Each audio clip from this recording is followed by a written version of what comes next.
ನಿವಾರಣೆ ಮಾಡುವ ಯಜ್ಞವಾಗಿ ಸಮರ್ಪಿಸಿಕೊಂಡು ಆತನು ಮರಣವನ್ನು ಅನುಭವಿಸಿ ಪುನರುತ್ಥಾನಾಗಿ ಸ್ವರ್ಗಾರೋಹಣ ಆದಾಗ ದೇವರು ಒಂದು ಹೆಸರು ಕೊಟ್ಟ. ಮೊದಲನೇ ಹೆಸರು ಜನರನ್ನ ಪಾಪದಿಂದ ಬಿಡಿಸಿ ಕಾಯುವ ನಾಮ, ಅದು ಯೇಸು. ಈಗ ಆ ಯೇಸುವಿಗೆ ಯೇಸು ಕ್ರಿಸ್ತನನ್ನು ಏನು ಯೇಸು ಕ್ರಿಸ್ತನನ್ನು ಏನು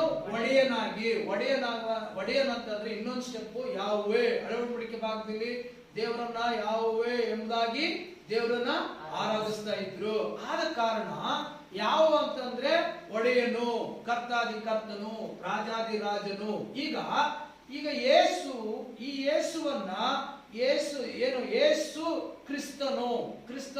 ಯೇಸುವನ್ನ ಕ್ರಿಸ್ತನನ್ನಾಗಿಯೂ ಮತ್ತು ಅಭಿಷಕ್ತನನ್ನಾಗಿಯೂ ಒಡೆಯನಾಗಿಯೂ ತಂದೆಯಾದ ದೇವರು ಆ ಶ್ರೇಷ್ಠವಾದ ಹೆಸರನ್ನ ಕೊಟ್ಟ ಕಾರಣ ಸ್ವರ್ಗ ಮರ್ತ್ಯ ಪಾತಾಳ ಆತನ ಪಾದಕ್ಕೆ ಅಡ್ಡ ಬೀಳಬೇಕು. ಏನಂತ ಅಡ್ಡ ಬೀಳಬೇಕು?